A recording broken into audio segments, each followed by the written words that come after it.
छठा अध्याय 10वां श्लोक पूछ रहे हैं कि इस श्लोक का जो अनुवाद हमें उपलब्ध है उसमें कहा गया है कि आत्मा को परमात्मा में निरंतर लगाने का अभ्यास किया जाए। तो पूछ रहे हैं कि ये आत्मा को परमात्मा में लगाने की बात क्या है। और इसी श्लोक में तुमने पूछा है कि ये आशा रहित होना और संग्रह रहित होना क्या है। पहली बात तो इसमें जो अनुवाद आप पढ़ रहे हैं वो ठीक नहीं है। श्री कृष्ण इसमें कहीं भी परमात्मा की बात नहीं कर रहे हैं।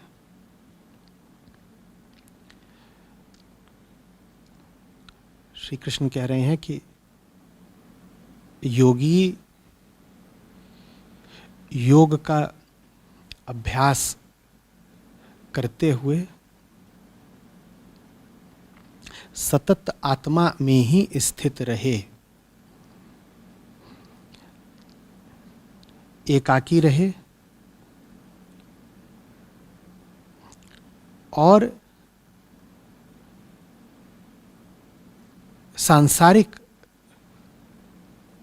प्राप्तियों की आशा और परिग्रहण से दूर रहे। बस इतना कहा है।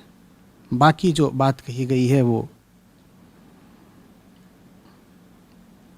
अनुवादक की अपनी कल्पना है।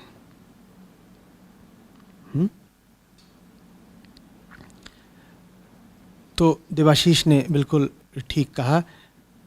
इसमें श्री कृष्ण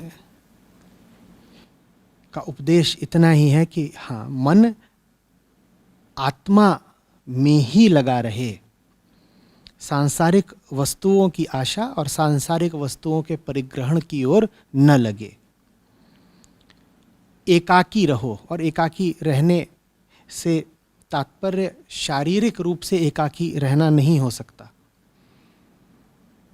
क्योंकि शारीरिक रूप से एकाकी रहना संभव भी नहीं है और महत्वपूर्ण भी नहीं है, लाभदायक भी नहीं है। शारीरिक रूप से कितने भी एकाकी हो जाओ, मन में यदि भीड़ ही शोर मचा रही है तो क्या पाया। और शारीरिक रूप से एकाकी होना संभव कैसे, व्यवहारिक कैसे। संसार में तो सदा ही तुम्हारे चारों ओर कुछ ना कुछ रहेगा। हो सकता है तुम्हारे इर्द गिर्द कोई व्यक्ति ना हो कुछ समय के लिए, व्यक्ति नहीं होगा तो दूसरी वस्तुएं होंगी। मन को तो संबंध बनाना है, मोह बनाना है। अगर व्यक्तियों से नहीं बनाएगा तो वस्तुओं से बना लेगा, व्यक्तियों से नहीं बनाएगा तो पशुओं से बना लेगा। तुम्हें एक बच्चे से भी मोह हो सकता है और बच्चा नहीं है तुम्हारे पास तो तुम्हें किसी पशु से भी मोह हो सकता है। तुमने कोई पाल लिया छोटा सा पशु, हो गया ना मोह। और क्या तुम यही रहे हो कि हम तो एकाकी रहते हैं, हमारे साथ कोई नहीं, क्या फर्क पड़ा। कोई व्यक्ति होता तो व्यक्ति से मोह करते, व्यक्ति नहीं है तो पशु से मोह कर रहे हो। पशु भी नहीं है तो तुम्हें अपनी कुर्सी से मोह हो गया है, अपने घर से मोह हो गया है, अपने कपड़ों से मोह हो गया है।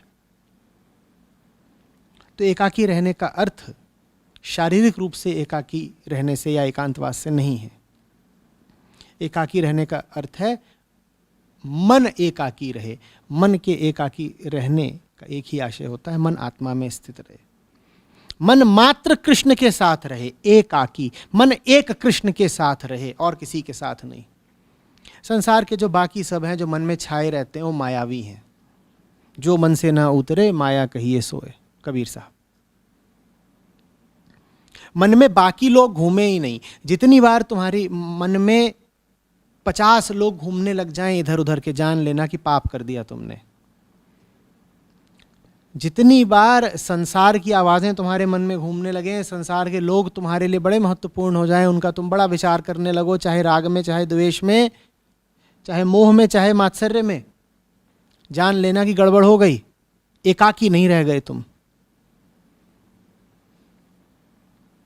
मन में भीड़ घुस आई, मन में पता नहीं किसके किसके चेहरे, किसकी किसकी आवाज़ें आ गईं। ये तो गलत हो गया। और जो मन में आते हैं वो आते ही इसीलिए हैं क्योंकि तुम्हें आशा होती है उनसे कुछ प्राप्त करने की। क्या प्राप्त करने की? कृष्ण प्राप्त करने की आशा तो कभी तुम करते ही नहीं। मन में जो तुम्हारे लोग घूम रहे हैं, क्या वो इसलिए घूम रहे हैं कि उनसे तुम मुक्ति पाने की आशा रखते हो, बिल्कुल भी नहीं। उनसे तुम कुछ सांसारिक वस्तु ही पाने की आशा रखते हो, है ना। आशा रखते हुए कुछ मिल जाएगा और फिर जो मिल जाता है उसका तुम परिग्रहण करना चाहते हो। श्री कृष्ण कह रहे हैं दुनिया से ना कुछ पाने की आशा रखो, दुनिया से कुछ मिला हो तो उसके परिग्रहण का उद्देश्य मत रखो।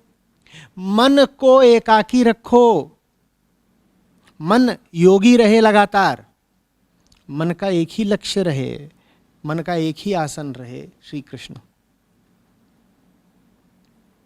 ये इस श्लोक का संदेश है।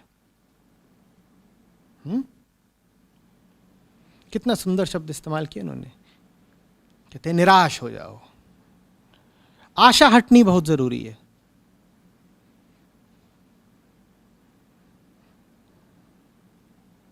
जब कह रहे हैं आशा हटनी जरूरी है, माने दुनिया की आशा। दुनिया से तुम्हें आशा हटाना इसलिए जरूरी है क्योंकि दुनिया से तुम्हें जो चाहिए दुनिया वो तुम्हें कभी दे पाएगी ही नहीं। तुम व्यर्थ आशा कर रहे हो, मूर्ख बनोगे। इसलिए कह रहे हैं निराश हो जाओ। आशा ही परमम दुखम। आशा से बड़ा दुख दूसरा नहीं है, क्योंकि आशा व्यर्थ जाएगी, दिल टूटेगा तुम्हारा। जो पाना चाहते हो दुनिया दे ही नहीं सकती।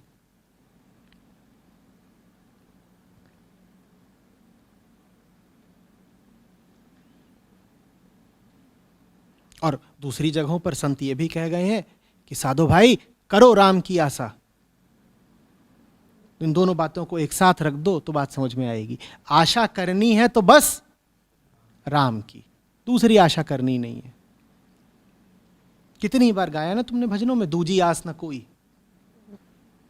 एक आस है, दूसरी कोई आस नहीं। और श्री कृष्ण कह रहे हैं कि निराश हो जाओ, वो भी यही कह रहे हैं कि दूजी आस कोई ना बचे। और हमारी 50 आशाएं हैं, इन 50 आशाओं से मुक्त होना है।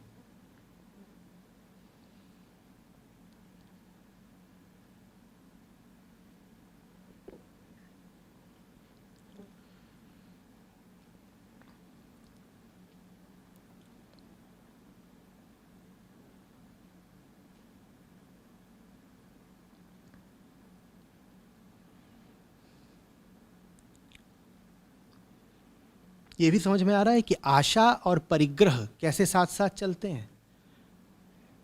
वस्तु ही पाने की आशा करते हो और वस्तु का ही परिग्रह। परिग्रह समझते हो क्या? हाँ, इकट्ठा कर लेना, संचय कर लेना।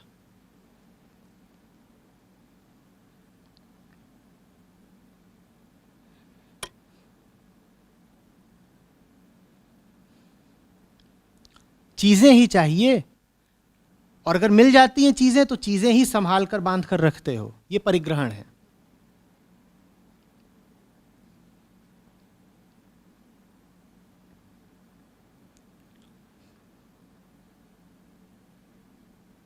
उन चीजों से वो चीज कभी मिलती नहीं जो चाहिए। चीज एक वादा भर है, एक आशा भर है। वो आशा पूर्ण कभी होती नहीं। हां, चीजों को पाने की चेष्टा में उम्र गुजर जाती है, समय व्यर्थ जाता है। और चीज माने मात्र जड़ चीजें नहीं।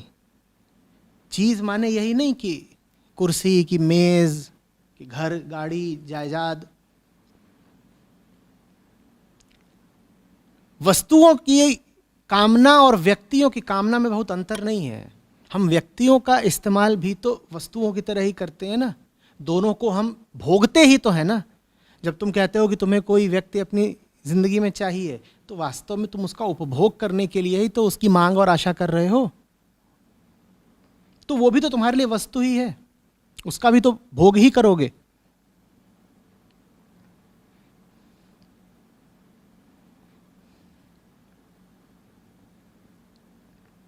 कहते हो कोई यार चाहिए जिसके साथ बैठ के पी सकें। अब शराब की बोतल है और सामने यार बैठा है जिसके साथ पी रहे हो। तुम दोनों का उपभोग कर रहे हो ना, दोनों को कंज्यूम कर रहे हो ना। किन दो को? बोतल को भी और यार को भी। तुम दोनों का भोग ही तो कर रहे हो। तो वस्तु और व्यक्ति दोनों की आशा को एक ही जानना। ये मत कह देना कि वस्तुओं का भोग होता है, व्यक्ति से प्रेम होता है, गलत बात। प्रेम तो एक से ही हो सकता है, उसका नाम कृष्ण है। प्रेम तो एक से ही हो सकता है, उसका नाम सच्चाई और मुक्ति है। बाकी तो सब भोगने के लिए ही मौजूद है दुनिया में। बाकियों से हमारा आकर्षण मात्र भोग का ही होता है।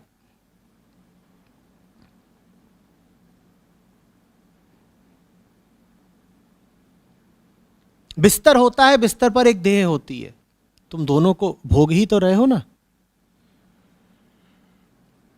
बिस्तर बाजार से खरीद कर लाते हो, देह को तुम कहते हो कि हम प्यार में जीत कर लाए हैं।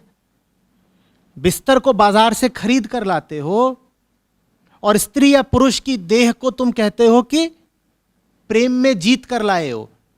पर बिस्तर और देह दोनों का काम तो एक ही है ना, क्या? भोग। बिस्तर पर देह को भोगा। और भोगने की उम्मीद ना हो तो मुझे बताना, क्या तुम बिस्तर लाओगे? और भोगने की उम्मीद ना हो तो मुझे बताना, उस बिस्तर पर जो देह पड़ी है उस देह को लाते तुम?